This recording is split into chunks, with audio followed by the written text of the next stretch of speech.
당신의 고통은 어디서 오는가? 당신은 지금 누군가를 기다리고 있습니다. 카톡 답장이 오지 않는 화면을 몇 번이나 확인했습니까? 상대의 마음이 식었다는 신호에 가슴이 철렁 내려앉은 적이 있습니까? 마흔이 된 지금도 여전히 누군가의 시선을 의식합니다.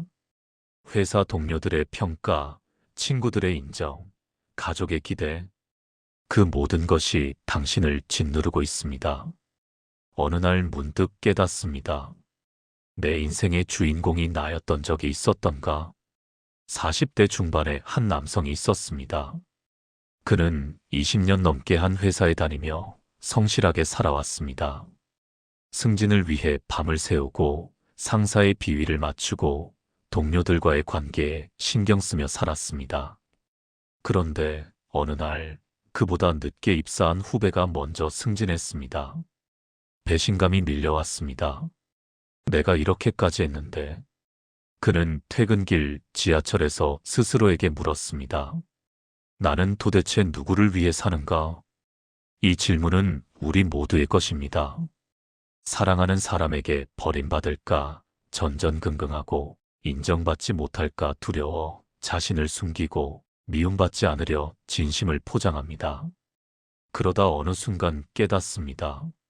내가 애써 지켜온 관계들이 나를 지켜주지 않는다는 것을. 타인의 시선 속에 갇혀 살아온 당신. 오늘 그 감옥의 문을 열 열쇠를 드리겠습니다. 200년 전 한 철학자가 말했습니다. 고슴도치는 추위를 피하려 서로 가까이 다가가지만 너무 가까우면 가시에 찔린다.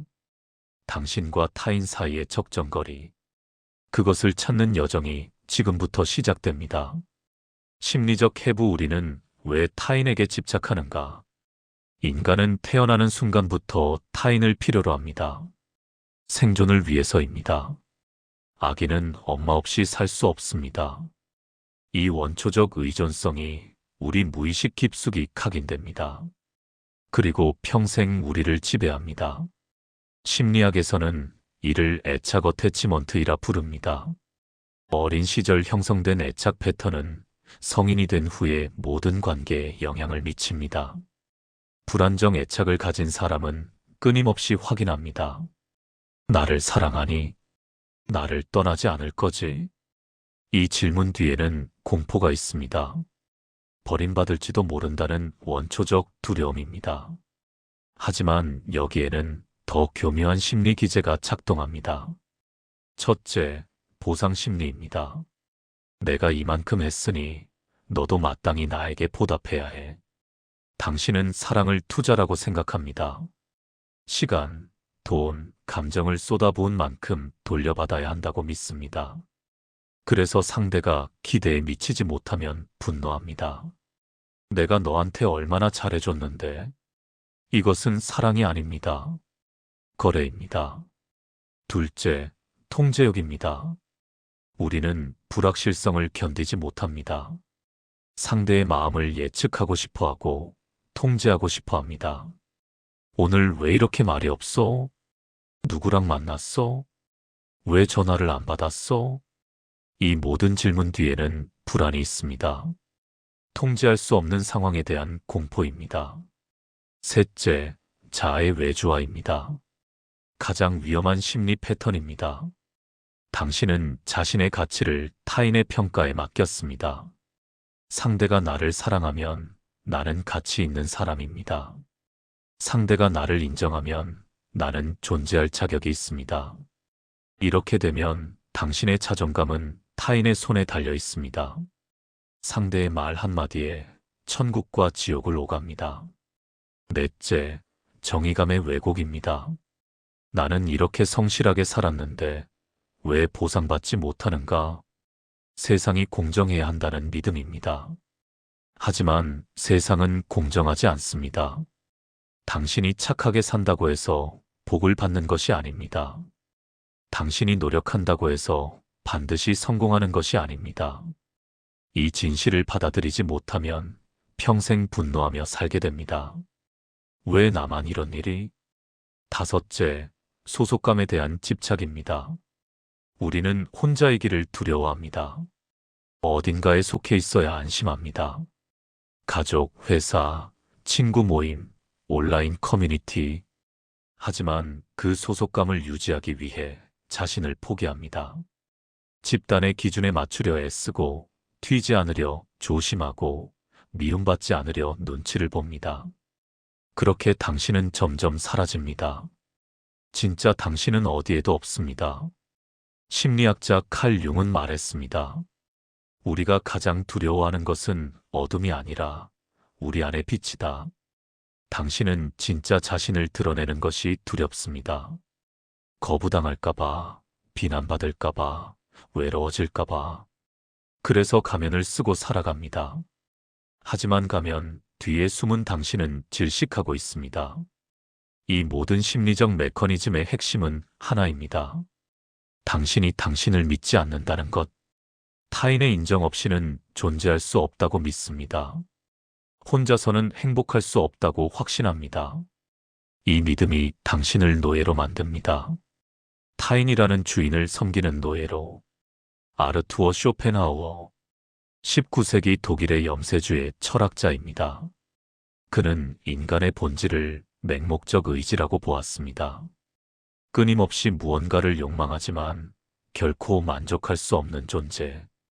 그가 말한 인생의 진리는 이것입니다. 인생은 고통과 권태 사이를 왕복하는 진자운동이다. 무언가를 욕망할 때 우리는 고통스럽습니다. 그것을 얻으면 잠시 만족하지만 곧 권태가 찾아옵니다. 그리고 다시 새로운 욕망을 찾아 헤맵니다. 인간관계도 마찬가지입니다. 외로울 때 우리는 누군가를 간절히 원합니다. 하지만 막상 가까워지면 답답함을 느낍니다. 쇼펜하우어의 유명한 비유가 있습니다. 고슴도치의 딜레마. 추운 겨울, 고슴도치들이 추위를 피하려 서로 다가갑니다. 하지만 너무 가까워지면 서로의 가시에 찔립니다. 그래서 다시 멀어집니다. 그러면 또 추워집니다. 인간도 그렇습니다. 외로우면 다가가고 답답하면 멀어지고 이 반복 속에서 평생을 보냅니다. 쇼펜하우어는 결론을 내렸습니다. 적당한 거리를 유지하는 것이 지혜다. 너무 가깝지도 너무 멀지도 않은 거리. 상대의 가시에 찔리지 않으면서도 혼자의 추위를 견딜 수 있는 거리. 하지만 이것은 타협이 아닙니다. 체념도 아닙니다. 오히려 자유의 시작입니다. 쇼펜하우어는 말합니다. 타인으로부터 기대하는 것이 적을수록 당신은 더 자유롭다. 당신이 타인에게서 인정받으려 애쓰는 한 당신은 자유롭지 못합니다. 당신의 행복이 타인의 손에 달려있기 때문입니다. 진정한 자유는 스스로 충만할 수 있는 능력입니다. 타인의 시선, 평가, 애정 없이도 존재할 수 있는 힘. 그는 이렇게 조언합니다. 혼자 있을 때 불행한 사람은 나쁜 친구를 데리고 다니는 것이다. 그 나쁜 친구는 바로 당신 자신입니다. 당신이 당신과 함께 있는 것이 견딜 수 없다면 타인과 함께 있어도 행복할 수 없습니다.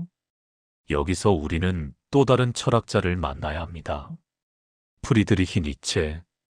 니체는 쇼펜하우어의 제자였지만 다른 결론에 도달했습니다. 쇼펜하우어가 삶을 고통으로 보았다면 니체는 그 고통을 긍정하라고 말했습니다. 니체의 개념, 운명의 애머, FATI. 자신의 운명을 사랑하라는 것입니다. 고통도, 실패도, 외로움도 모두 당신의 것입니다. 그것을 회피하지 말고, 원망하지 말고 사랑하십시오. 니체는 말합니다. 고독한 사람이 되려면 먼저 자기 자신이 되어야 한다. 대중 속에 섞여 있으면 외롭지 않을 것 같습니다. 하지만 그것은 착각입니다. 진짜 자신을 숨긴 채 타인과 함께 있는 것. 그것이야말로 가장 깊은 고독입니다. 군중 속의 고독. 이것이 현대인의 진짜 병입니다. SNS에는 수백 명의 친구가 있지만 정작 진심을 나눌 사람은 없습니다. 단체 채팅방에는 끊임없이 메시지가 오지만 당신의 고민을 들어줄 사람은 없습니다. 니체는 초인 BRMENSCH를 말했습니다. 타인의 기준을 넘어선 사람, 스스로 가치를 창조하는 사람. 당신은 지금까지 타인이 만든 기준으로 살았습니다. 좋은 대학을 가야 해. 좋은 직장에 다녀야 해. 결혼해서 아이를 낳아야 해. 성공해야 해. 이 모든 해야 한다는 누가 정한 것입니까? 니체는 묻습니다. 당신은 당신의 삶을 영원히 반복할 수 있습니까? 영겁 회귀 이터널 리커런스. 당신의 삶이 똑같이 무한히 반복된다면 그것을 견딜 수 있습니까? 만약 답이 아니오라면 당신은 잘못 살고 있는 것입니다. 지금 이 순간, 지금 이 관계, 지금 이 선택, 그것들이 영원히 반복되어도 후회하지 않을 만큼 진심입니까? 타인의 기대를 충족시키기 위해 억지로 웃고 있다면 그것은 영원히 반복될 수 없습니다. 진정한 삶은 자기 긍정에서 시작됩니다. 나는 이렇게 살기로 선택했고 나는 이것을 사랑한다. 쇼펜하우어는 거리를 가르쳤고 니체는 긍정을 가르쳤습니다. 두 가르침을 합치면 이렇습니다. 타인과 적절한 거리를 유지하되 그 고독을 사랑하라. 이것이 마흔에 이르러 당신이 배워야 할 지혜입니다. 젊었을 때는 몰랐습니다. 외로움이 두려워 누구에게든 매달렸습니다. 인정받고 싶어 자신을 포기했습니다. 하지만 이제는 알아야 합니다. 진정한 관계는 의존이 아니라 독립된 두 존재의 만남이라는 것을. 시인 릴케는 말했습니다. 사랑이란 두 고독이 서로를 지키고 경계하고 인사하는 것이다. 서로에게 스며들어 하나가 되는 것이 아닙니다. 각자 온전한 존재로 서 있으면서 서로를 존중하는 것입니다. 당신이 혼자서도 충만할 때 비로소 타인과 진정한 관계를 맺을 수 있습니다. 나를 찾는 6가지 방법. 이론은 아름답습니다. 하지만 삶은 구체적입니다. 어떻게 실천할 것입니까? 어떻게 타인의 시선에서 벗어날 것입니까? 여기 6가지 구체적 방법을 제시합니다. 해시태그 첫째, 기대를 내려놓는 연습. 당신이 타인에게 기대하는 것들을 적어보십시오. 내 생일을 기억해 주길 바란다. 내 말을 경청해 주길 바란다. 내 노력을 인정해 주길 바란다. 하나하나 적다 보면 깨닫게 됩니다. 당신의 기대가 얼마나 많은지를. 이제 이렇게 질문하십시오. 이 기대가 충족되지 않으면 어떻게 되는가? 대부분의 경우 아무 일도 일어나지 않습니다. 당신이 실망할 뿐입니다. 기대를 내려놓으십시오. 상대가 당신의 기대를 충족시킬 의무는 없습니다. 상대도 상대 나름의 사정과 한계가 있습니다. 그것을 이해하고 받아들이십시오. 기대가 없으면 실망도 없습니다. 그리고 상대가 무언가를 해줄 때 그것은 선물이 됩니다. 당연한 것이 아니라 감사한 것이 됩니다. 해시태그 둘째, 혼자만의 시간을 의도적으로 만들기. 현대인은 혼자 있는 것을 두려워합니다. 끊임없이 무언가에 연결되어 있어야 안심합니다. 스마트폰을 내려놓지 못합니다. 침묵을 견디지 못합니다. 하지만 진정한 자기 이해는 고요 속에서 옵니다. 매일 최소 30분 완전히 혼자 있는 시간을 만드십시오. 스마트폰도 TV도 음악도 없이. 처음에는 불편할 것입니다. 온갖 생각이 밀려올 것입니다. 견디십시오. 그 불편함 속에 진짜 당신이 있습니다. 혼자 산책하십시오. 혼자 카페에 앉아 창밖을 바라보십시오. 혼자 책을 읽으십시오. 혼자 있는 것이 외로운 것이 아니라 자유로운 것임을 느끼게 될 것입니다. 해시태그 셋째, 타인의 평가를 기록하고 관찰하기. 당신은 타인의 평가에 일희일비합니다. 칭찬을 들으면 하늘을 날 것 같고 비난을 들으면 땅에 떨어질 것 같습니다. 이제 이것을 객관화하십시오. 타인이 당신을 평가할 때마다 기록하십시오. 오늘 상사가 나를 칭찬했다. 오늘 친구가 나를 무시했다. 일주일 후 그 기록을 다시 보십시오. 일주일 전의 칭찬이나 비난이 지금도 중요합니까? 대부분은 사소한 것이었음을 깨달을 것입니다. 타인의 평가는 변덕스럽습니다. 오늘 칭찬하던 사람이 내일 비난합니다. 그것은 당신이 변해서가 아닙니다. 상대의 기분, 상황, 관점이 변했을 뿐입니다. 그런 것에 당신의 가치를 맡기지 마십시오. 당신의 가치는 당신이 정하는 것입니다. 해시태그 넷째, 거절하는 연습. 당신은 노라고 말하지 못합니다. 거절하면 미움받을까봐 두렵기 때문입니다. 그래서 하고 싶지 않은 일도 억지로 합니다. 가고 싶지 않은 모임에도 억지로 갑니다. 이것은 당신을 소진시킵니다. 이제 거절하십시오. 정중하게, 그러나 단호하게. 죄송하지만 그날은 어렵습니다. 고마운 제안이지만 저는 사양하겠습니다. 이유를 길게 설명할 필요도 없습니다. 변명할 필요도 없습니다. 당신의 시간, 에너지, 감정은 당신의 것입니다. 타인이 함부로 요구할 권리가 없습니다. 처음에는 죄책감이 들 것입니다. 하지만 거절을 반복할수록 자유로워질 것입니다. 그리고 놀라운 사실을 발견할 것입니다. 당신이 거절해도 세상은 무너지지 않습니다.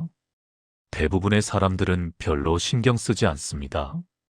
당신이 생각하는 것만큼 당신은 중요하지 않습니다.